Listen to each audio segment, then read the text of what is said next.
Okay, hello everyone, and welcome to our webinar, Classics for All. Today, you are going to find out all about the changes that have been made to the Cambridge Latin course to work towards a more accessible and socially responsible approach to Latin teaching. I'm Rachel Hobbs from Cambridge University Press and Assessment, and I will be hosting this webinar for our speaker, Caroline Bristow from CSCP, the Cambridge Society Classics Project. So thank you for joining us today. I'm just going to give everyone a little time to get into the webinar before we begin. So if you'd like to say hello in the chat box, please do. We'd love to know where you're joining us from. And if you are currently teaching with the North American Cambridge Latin course, we would love to know which edition you're using. So please let us know in the chat box. It would be lovely to hear from you.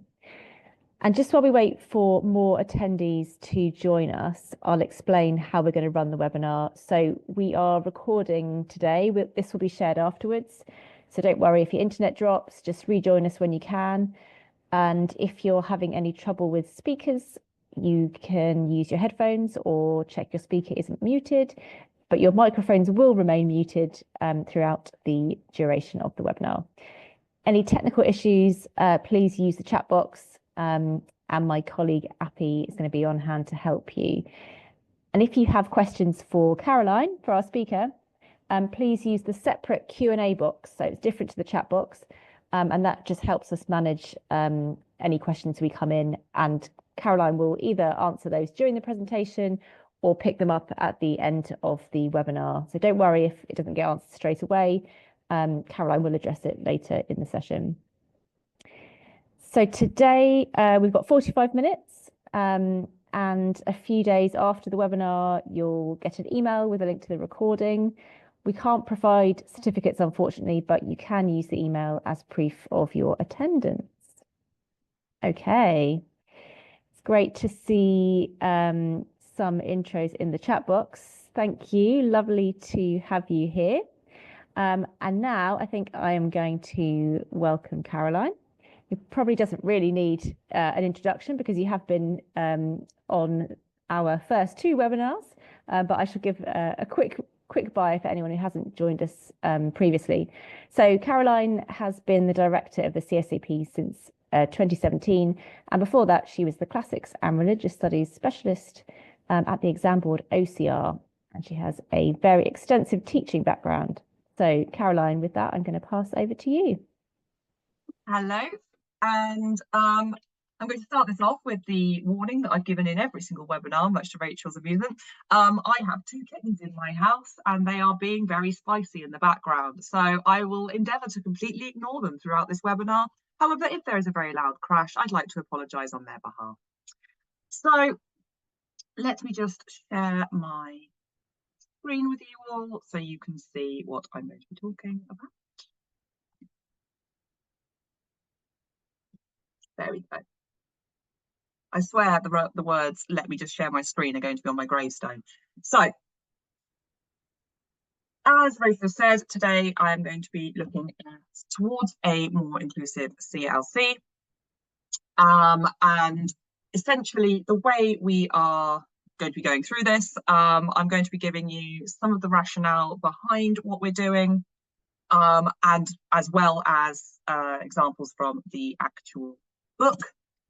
Having said that, I've stolen this disclaimer from my colleague Lisa Hay because I love the fact that she uses this. Essentially, this is a lot of material.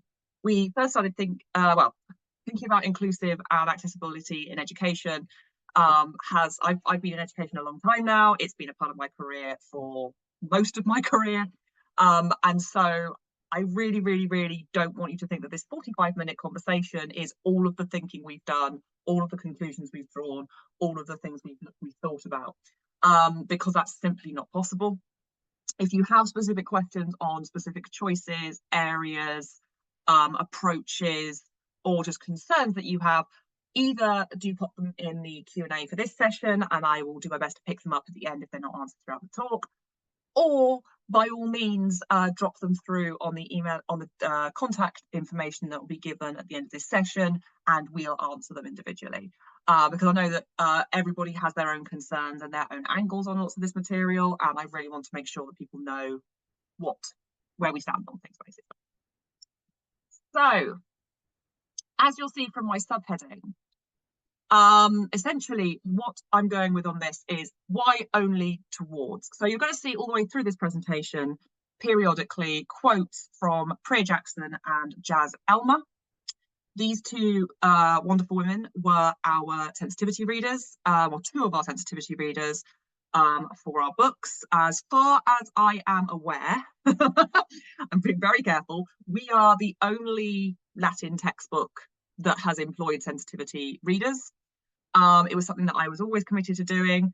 If you're not sure what a sensitivity reader is essentially, well, there are lots of different ways of doing this. My own kind of feelings on how this should be done, and the publishers in agreement, is essentially, I have a really lovely team. I have a team that has a range of individuals and a range of backgrounds.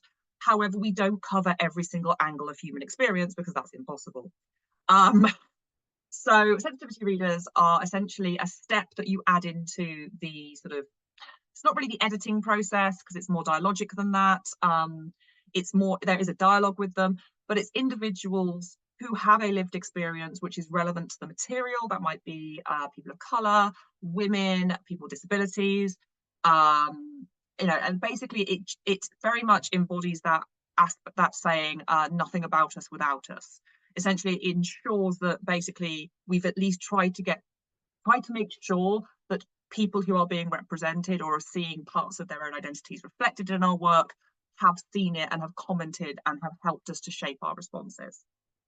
So I thought this was the reason you're only going to see comments from Priya and Jazz, we do have other sensitivity readers, is because, frankly, Priya and Jazz are the only people that I've had permissions from to share their comments. That's not to say that other sensitivity readers have requested that their comments not be shared actively. It just so happens that I suddenly realised when I put this presentation together that I've actually only asked the consent actively from these two, and therefore I didn't have time to go and reach out to all of the others to double check their consent, and I had so much material from these women I thought actually I'll just go stick with this for this presentation. So what she is highlighting here essentially is the fact that we can only ever work towards inclusivity, really, if we're really honest about it. It's a bit like working towards objectivity in history.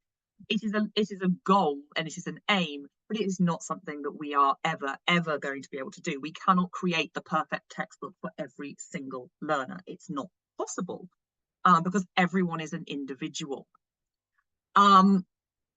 Also, we cannot ask the opinion of every single person in a particular group. Also, just talking about people as belonging to a group is really difficult anyway, because there will be nuance and difference within that community, within that group, within any identity.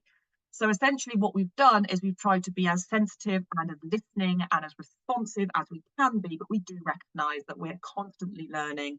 Our materials, we think, approach best practice as it stands. It approaches the needs and wants of the people that we've consulted with, but we never, ever want to kind of act like we've got it right or we've reached this some kind of gold standard that doesn't exist. The moment you think that, you stop learning, and that is not something we're interested in doing.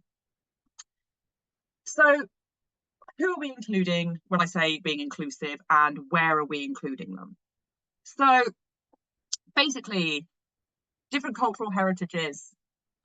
This can be current cultures or ancient cultures, including better representation of Black and Jewish heritages.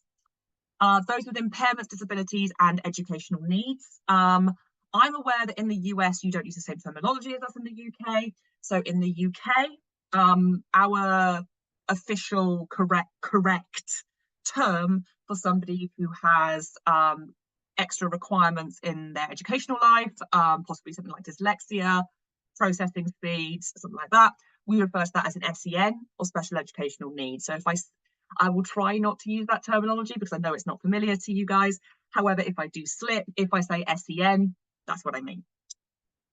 We also want to consider the LGBTQIA+ community, different genders, taking care to avoid stereotypes, and different socioeconomic circumstances. So these are just a snapshot of the individuals that we have been thinking about. They are obviously not all of them. And where are we including them? I'm not just talking about our textbook, okay? Yeah, I mean, obviously the textbook's really important, but something that I am incredibly committed to is making sure that we are trying to be inclusive and practice ethical practices all the way from bottom to top, basically. So yeah, the textbook has got this inclusion in. The teacher manuals reflect that as well. The writing and reviewing process also are reflecting this. So we have some really sensitive material relating to Jewish history in our books. If you, as quite a few of you have taught the CLC for a long time, and you might be aware of it, one of the authors, we were very, very careful to really defer to the experience of one of our authors is Jewish, and has really drawn on his community and his knowledge to help us navigate those, which has been really useful. And as I've already said, we have in the reviewing process, we have our sensitivity readers, but we also, if anyone was with me last week, or week before, sorry, when we got academic reviewers reviewing our materials, I actually made a real point of making sure that first refusal for academic reviewing roles were given to specialists. I wasn't going, these were people who were specialists in the field, but we actively tried to find people who were precariously employed, early career researchers, scholars of colour, scholars with disabilities or impairments. We actively tried to make sure that our reviewing pool of our academics were not just of really high academic quality, but also represented a cross-section of the academic community. And finally, we also wanted to consider how the book worked in a classroom, including teachers and students. We want to keep in mind how people are reading it and their learning needs, not just in terms of our content, but also in the terms of how the book actually functions. And saying that, we have very much taken the principle on with everything that we have done.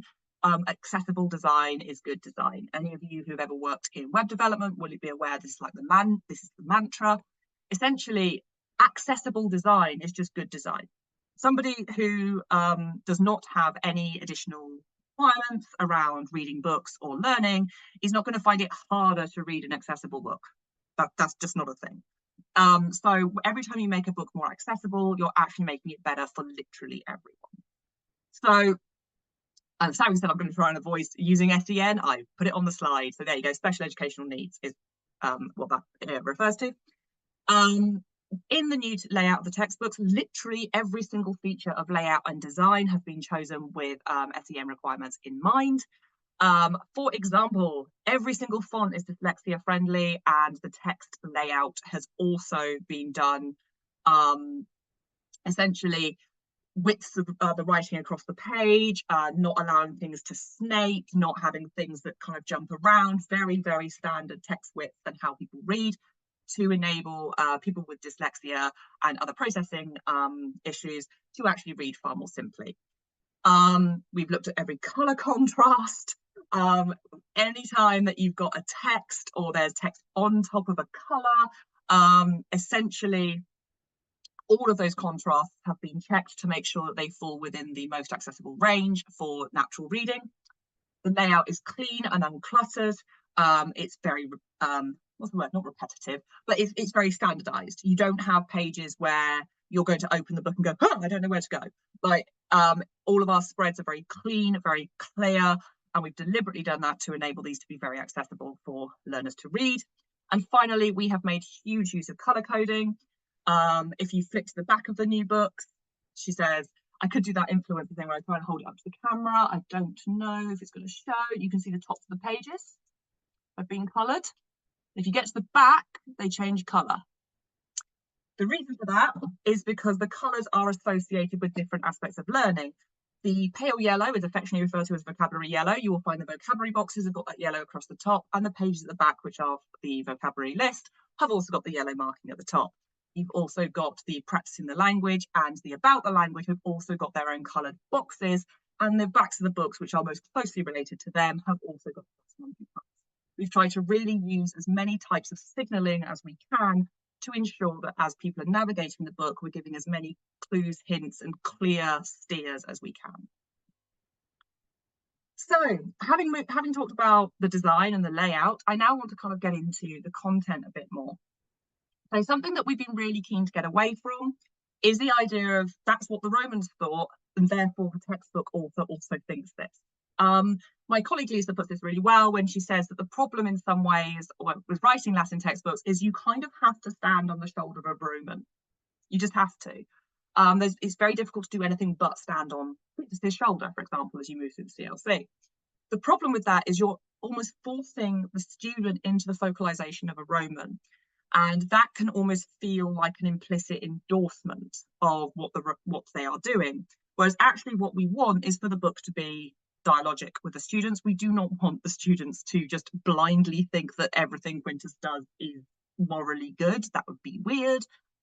Equally, we want them to be emotionally and ethically engaging with the text and actually drawing their own conclusions and having thoughts and opinions. So these are basically, we were really pleased with some of the comments we got from all of our sensitivity readers. But these two are the two that I've pulled out from Jazz and Priya. I'm not going to read them out to you. They are on the screen. However, I really like the fact that they've both picked up on the fact that we've deliberately constantly moved the authorial perspective. And Lisa and her team have been so careful to almost obsessively think about what's going into the authorial voice, you know, what the book is saying, what the book is offering judgment on, and they try to really reduce that down, and where characters are offering judgments. When a Roman says something is good or bad, we want the students to realise that is a Roman perspective, and we want them to critically engage with that, not just assume that if the Romans say it's good, then it must be a good thing. We're trying to get away from this idea of the Romans as this pure civilizing force, which you kind of find often in traditional textbooks, or sometimes, frankly, in media. You know, they're often, when people use the concept of the Roman Empire to justify or explain things, often they are using it to mean a very civilizing force, which kind of depends on your point of view. I think there are probably an awful lot of people in the ancient world who didn't find Rome particularly civilizing and actually, frankly, wish they'd go away. So this is one of my favourite quotes regarding the writing of textbooks. Yes, I have favourite quotes about the writing of textbooks. Let's not dwell on that. Curricula are as much a construct of the present as they are an artifact. When we're writing textbooks, we have tried to write this textbook with a real conscious eye on the fact that we are writing stuff now. We're not recreating authentic text. We can't just abdicate responsibility for the authorial voice by saying, oh, it just sounds like something Tacitus would have said. Well, yeah, it might do, but it doesn't change the fact that it's really bloody obvious that you've written it. You know, we can't pretend to be Tacitus. We're not cosplaying Tacitus. We are 21st century textbook authors who are writing a textbook for modern students. And on that note, I'd just like to introduce you to some of my, over the course of my work, some habits and beliefs that I would like you to all join me in causing to die, okay? 10 out of 10 if you do not do any of these things, and I'm hoping that you don't, but these are all genuinely things that I've come up against as I've been training teachers or reading these books, and I think are really good things to discuss how we move away from them. So for example, as we've already discussed, Roman equals good. Content in textbooks is didactic, not dialogic. We really want our students to be in dialogue with our textbooks. We want students to be critically engaging. We want them to not like some of the characters. We want them to think to themselves, why is someone doing this? The textbook won't tell them explicitly, and that's good. It's developing higher order skills. To make sure we do marginalised people is to have the session on them. This is a really common curriculum thing. You have your session and then you have the lesson on enslaved people, or the lesson on women, or the lesson on immigrants or foreigners who are living in a particular city. This is not actually an inclusive practice. If you think about it, what that is kind of implying with your curriculum build is we do the normal people and then we do the weirdos. Whereas actually what we want to be doing is when we do particular themes, we want to be embedding people from a wide variety of backgrounds and identities just into what we're doing. We don't need to point at them and make a big deal out of the fact that we're talking about them. She said in an entire webinar about inclusivity and marginalised groups. This is my personal thing. I'm really going to try and keep this short because I'm literally writing a book on this that will come out when I've finished it, hopefully. We need to get away from the idea that in order to make our students understand the abuses and the bad things that happened in the ancient world, we need to take a go hard or go home attitude. This is not a good way of teaching this. I'm going to give some pointers on, I'm a specialist in trauma-informed teaching. I talk a lot about how we approach these issues. And please don't think that what I'm going to say to you is don't teach them. I actually never say that. I actively encourage people to teach them.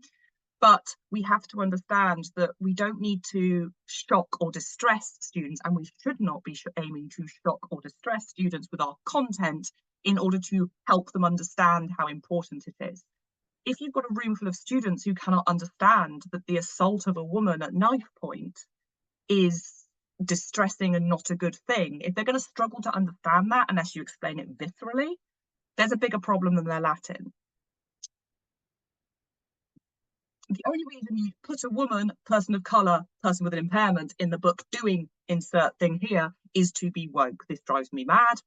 No, everything that we portray in our books is at least plausible. It's not always probable, I have to admit, because it's a story. Why would you just write about things that are probable? But everything is thoroughly plausible. And the things which aren't particularly probable are things like the speed at which Salvius moves across the Roman Empire. We're pretty sure that that man invents some kind of air travel at one point, but it makes the story work, so please don't look too hard. So, as I say, today we see a lot of people who really want to dwell on the realities of life for groups who have hardship or marginalised communities. This, I want to stress, this is a really admirable move. It's better than the old method of pretending it's not. Okay? I completely support it. However, we need to be so careful because, you know, again, this is my area of research. So if you'll forgive me my soapbox for 2 minutes, essentially, we need to get away from, and also George R.R. Martin also needs to get away from the following traits. Abuse is not a method of character development or motivation. You know, this shouldn't be a plot point. Well, it can be, but it doesn't need to always be a plot point. Marginalised people should not just be included to be pointed out as a teaching moment. I've already mentioned going hard to enable student understanding. Think really carefully for you and your class about the time, content, and class participation. Select things that you have got the mental capacity and the emotional space to deal with that day, and you think your students do. And it's okay to check in with yourself and them to make sure you are approaching this material at a good time. I have loads of other advice on this, and it is included in our teacher guides. And also there are other webinars that I've done on this. Basically, my big thing is teach this material, but teach it actively, consciously, and mindfully. And if you haven't got the energy, because we're teachers and we don't always, to really delve into those really difficult conversations that day, give yourself a pass to not do it that day. It's completely okay for you to look after your own piece as well as that of your students. So, and also interrogate your curricula. Do you show women who are safe, who aren't abused? Show people with disabilities who are flourishing. Talk about enslaved people as fully rounded humans with emotional depth. Enslaved people would have had friends and emotions, and they would not, you know, they are still humans. When we reduce them to pure misery constantly, we actually strip away some humanity. We need to remind ourselves that these are human beings who would have tried to find connection with other people. You know, the social death they suffer is still, it's going to be something that they are going to try and navigate because they are humans and they are rounded. And do you show life after hardship? Do you model for students in your curriculum that all of these things are not the end to people? There is life after hardship. Because all of these things exist today and they existed in the ancient world, and we should be reflecting them. So, moving on to the actual content of the book, having given my little framework, what we've tried to do is create safe and supportive exploration. So, things that I can say to you that our book does, and the principles are designed behind it. Our material, we aim to open doors, we do not aim to shove you through them. You, as the teacher, make the active choice whether today, this moment, this story, this thing is the correct time to have this conversation with your students. And if it's not, our material won't smack you in the face with something, or it shouldn't do. We open the door. Sometimes we open the door pretty wide. Sometimes it's a pretty obvious door that we're kind of suggesting that you walk through, but we do not aim to shove you through them. That is your active choice. Our stories allow for students and teachers to keep their distance should they wish to do so. We do not bring you viscerally in the first person into an abuse situation. We do not think that is appropriate. We avoid raising the temperature unnecessarily. We have been really careful where we are bringing in one thing that's sensitive, but we just keep everything else a little bit further down. We are allowing you to manage that emotional load. We do not aim to shock, surprise, or distress. Obviously, surprise is fine. Like, surprise is sort of like nice surprises. That's fine. But we try not to use the book to essentially really distress students. We want this to be an emotional story. We do not necessarily want this to be something that is genuinely, going to distress people. Our teacher guides contain full detailed advice based on best practice for all stories, and we keep that level of detail and support up. So moving on to what changes have we made? So those of you who use the 4th edition, you may recognise this page. So the 5th edition aimed to improve the representation of women. Fabulous. Okay, so here's the 5th edition. Those of you who use it, you might be aware, we've got Eumacia, we've got a bit more about women in there. And the reason I use this page is it really shows that some of the changes we've made aren't big. They're things that really tell you something about us as classicists, as a classics discipline, things that people have been missing out. So I'd like to draw your attention to these 2 frescoes on the page. We've changed the captions. So these 2 frescoes here, those of you who know where they're from will possibly be already one step ahead of me. These are from Julia Felix. These are from a house of a woman, one of the most important and rich women in Pompeii. It's one of the most, grand houses, and it's owned by a woman. And making it more inclusive, we haven't changed the content. All we've done is actually say, by the way, these are actually from a really rich woman's house. And there's also a thinking point that talks about how unusual these frescoes are and asks students to consider what kind of person Julia Felix may have been to select such frescoes for her atrium. There we go.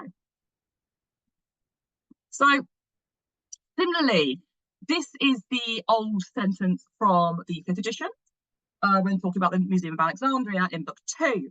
As you can see, excellent, we've added some women in. Brilliant.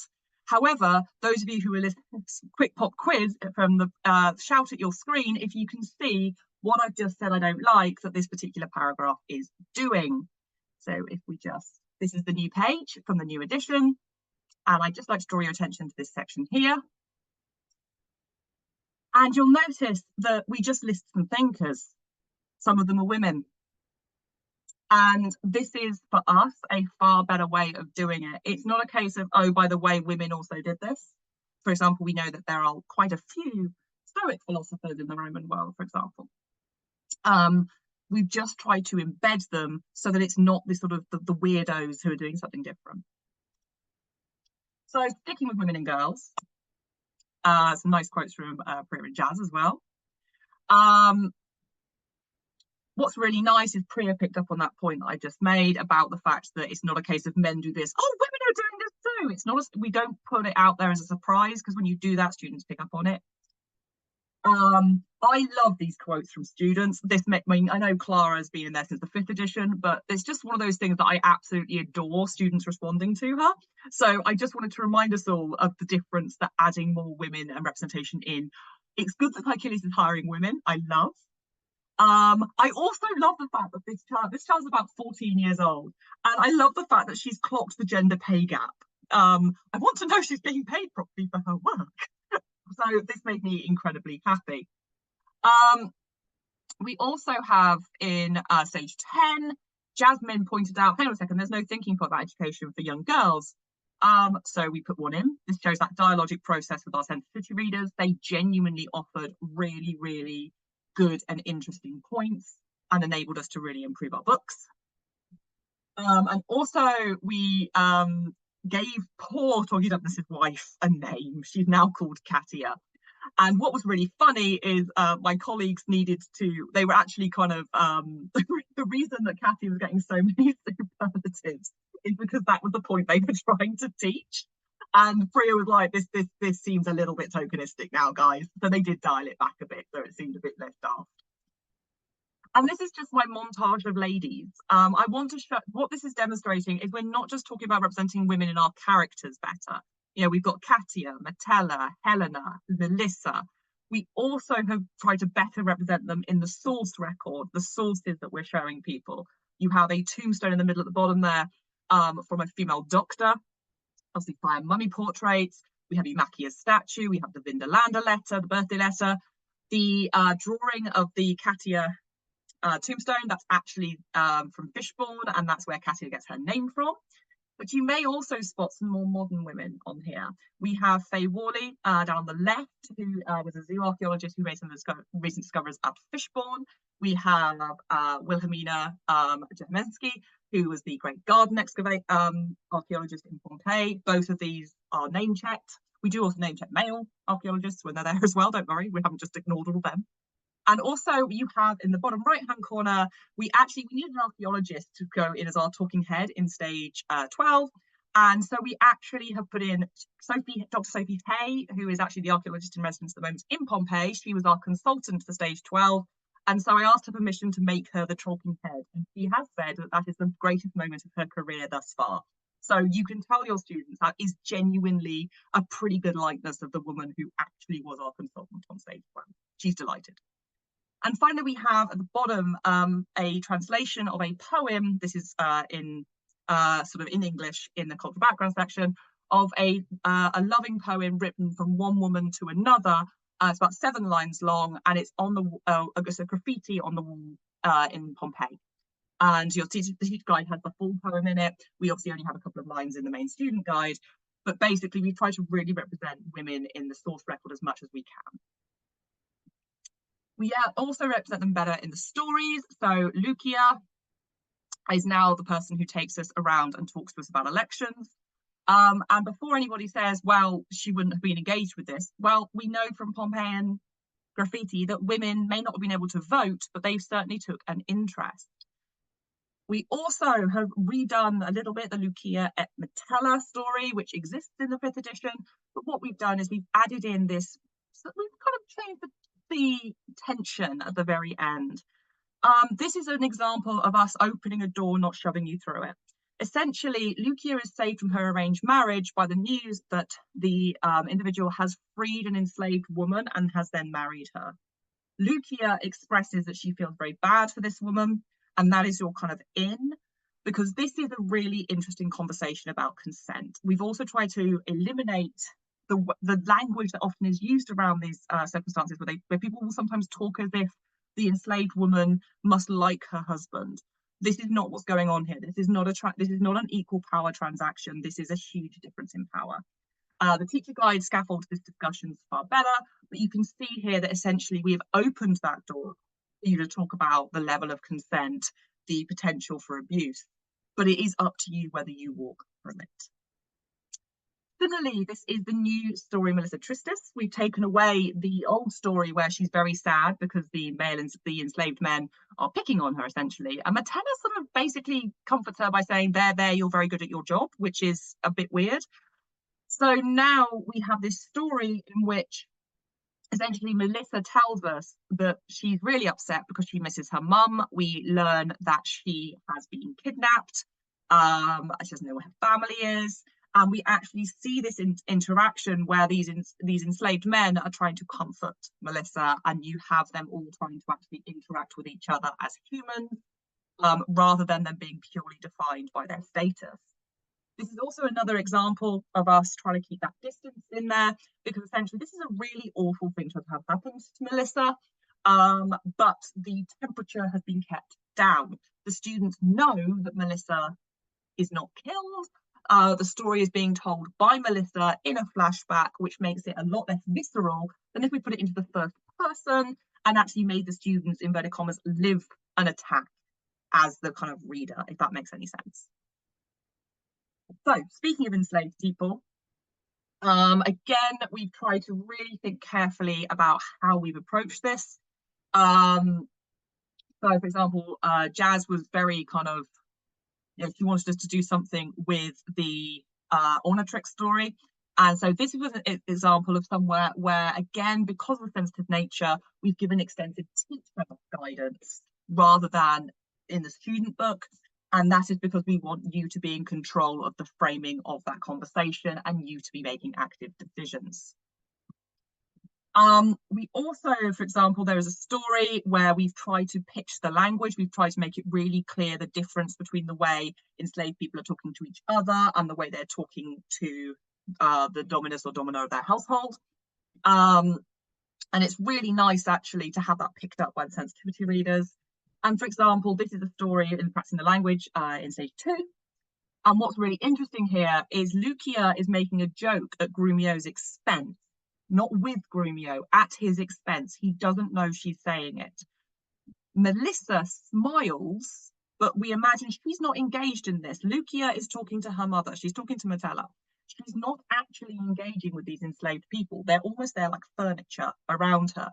And this is, this story really opens up that opportunity for students to properly understand the power dynamics at play here, again, without forcing any kind of abuse or violence in their face in stage 2. So moving on to talking about people of colour and the diversity of the Roman world. I want to cast your minds back. This may not have made it to the US, but it was a big thing on Twitter and on social media. Mary Beard defended the BBC over a cartoon which had a black soldier. And essentially the Twitter storm was predictably horrendous. One person said she was literally rewriting history. Well, let's just have a think about that, shall we? Because this is something that I really want to address. Often when you show that the Roman world wasn't all white, you are accused of rewriting history. But let's really think about this and interrogate it. So for starters, we all know this is what the Roman Empire looked like. This was not an empire of white people. This was a differently melanated and different features were going to be really prominent. We have huge swathes of West Asia, North Africa. This was not a homogenous unit. And speaking to that point about Mary Beard, and also these are sources which are actually in Unit 3, these are the, this is an inscription put up by the Aurelian Moors, literally a unit from Mauritania, and it is commemorated. This is from the north of England, and we know that, so we know there is an auxiliary unit from North Africa in the north of England for a decent amount of time, and they have left a couple of inscriptions. So Mary Beard was, strangely enough, Mary Beard was right, idiots on Twitter were wrong.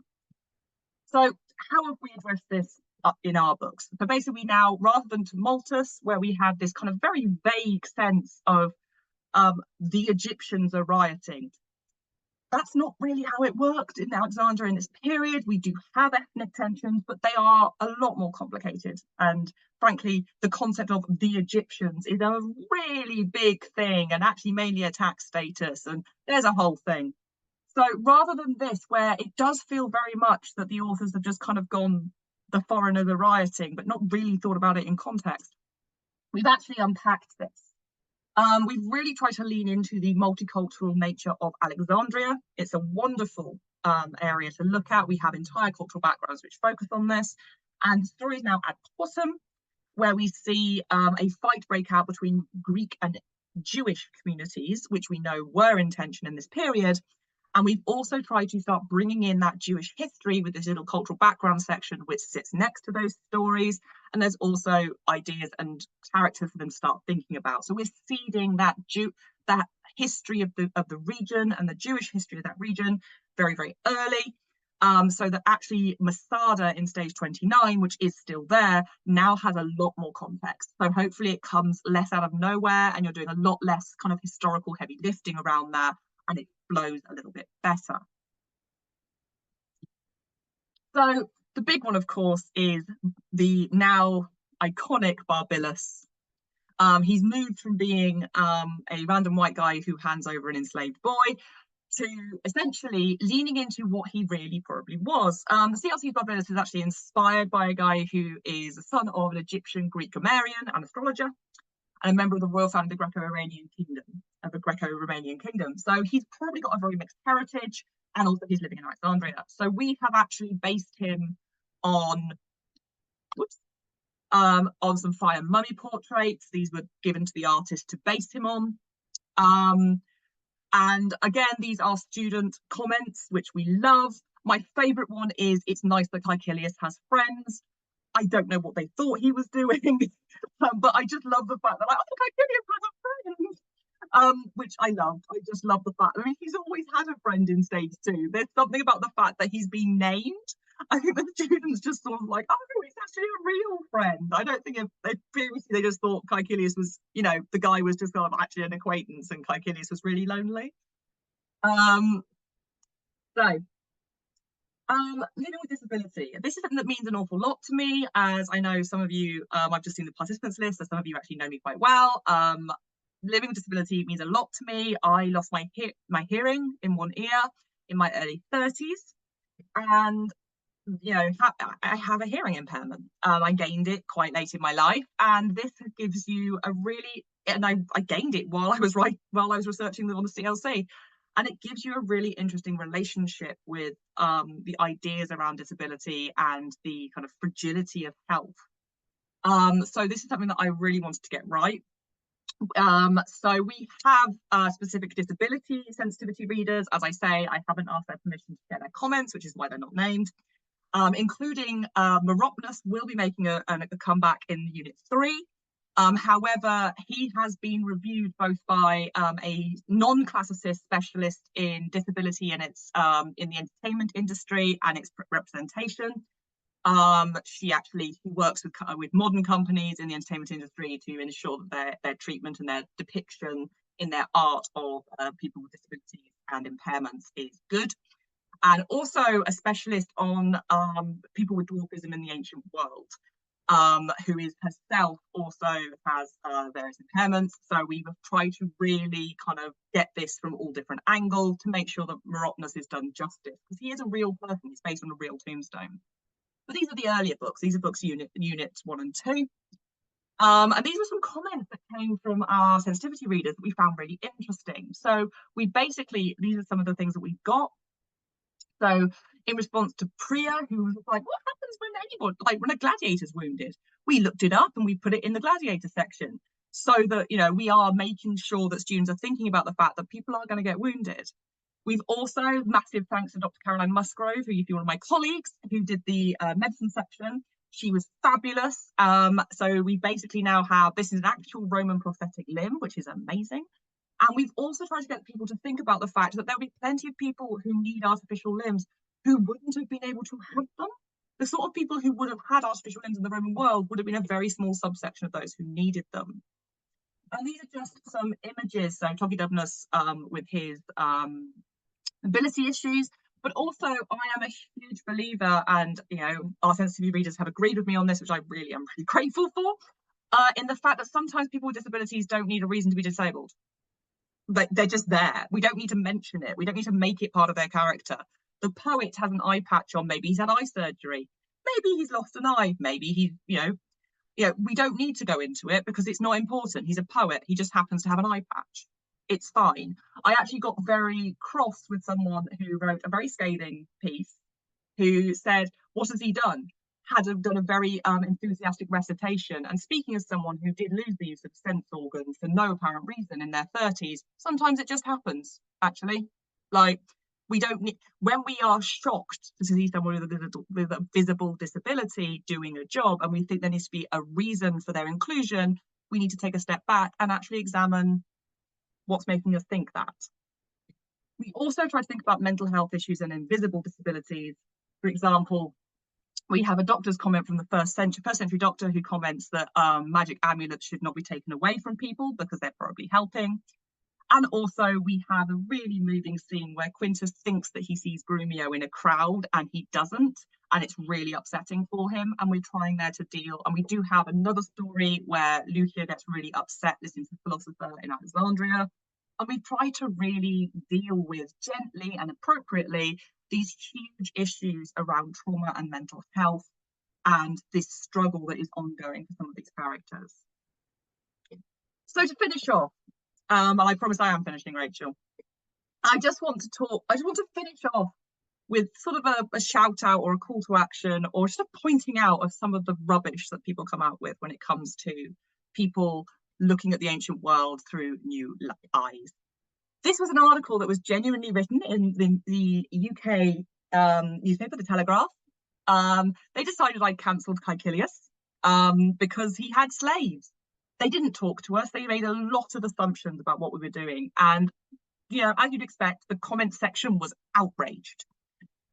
This article was written in response. These people actually did an interview with me and were actually, when you see the responses to this article, there's a lot of people saying, oh, that just seems very sensible, which I'm very grateful for. But we have to be aware that whenever we are talking about inclusivity, actually often what we're talking about is decent history, is decent scholarship. Being inclusive or accessible is often depicted as poor scholarship or lacking rigor. I would argue, and did in a national newspaper, that essentially, actually, when we are applying a proper historical lens to our work and we are properly reflecting the nature of the ancient world, which was as diverse as the modern world, we are actually doing better scholarship than the people who want to pretend that it was all white, everyone was able-bodied, and that women sat quietly in the atrium. We also are doing our students a disservice when we don't move with them. They are so much more aware of gender politics, consent, sexual assault, sort of race discrimination, disability. And we need to be reflecting and engaging with those issues in our textbooks to keep them relevant. And also just because the students deserve to have their concerns reflected in their teaching. And as I say, on the second quote, we are teaching children to be classicists. We're not teaching them to be Romans. And if you think you are teaching your students to be Romans, please stop and consider why you're doing that. I just want to give the final thought to Greg Jenner, who's a popular historian in the UK. It's one of my favourite things I've ever seen on Twitter. I have blacked out the person making the stupid comment for their own shame. I just want to remind everyone that history is literally rewritten every day. That's what history is. That's what being a historian is. When we start saying you can't rewrite history, well, of course you can. What you can't do is change the past. And when you start confusing history with the past, actually you're being a very poor historian. And we want our students to be good historians and good classicists and good Latinists. So that's why our book is more inclusive. Nothing to do with us wanting to push any kind of agenda other than the agenda of making sure people are learning well. So there we go. Now I'm going to finish. And I'm 3 minutes over. Sorry, Rachel. Worries. Thank you so much. That was such a helpful overview of what's an incredibly. Either you're on mute or my speakers are broken. It's one of them. Oh, that's strange. I am not on mute according to my computer. Can you hear me now? Can anybody else hear her? Yes. Speak now or forever hold my peace. Yes. Oh, Abby, you can hear me. Okay. Yes. Can Caroline hear you? Carolyn, can you hear me? Okay. So Caroline perhaps has an issue with her audio, but we will handle it. If anyone has questions, this is where we want to hear them. So put them in the Q&A box, and we'll just pause a moment to take any questions. Caroline will be able to read questions, so we can field them to her that way. Let me just let Caroline know that it seems like it's her speaker.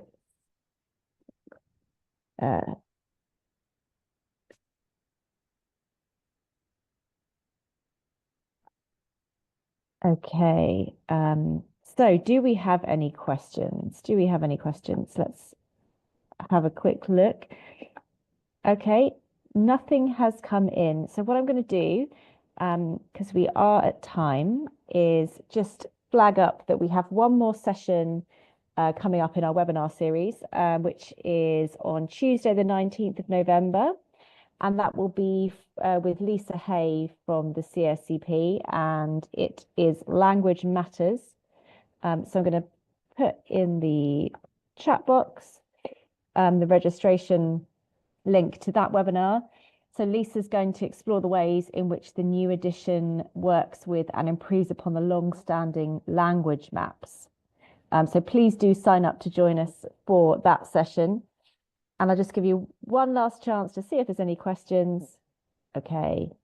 In that case, I hear you. So thank you. you can. Thank you for anything nice you said. I didn't hear you. And if you didn't say anything nice, I won't know.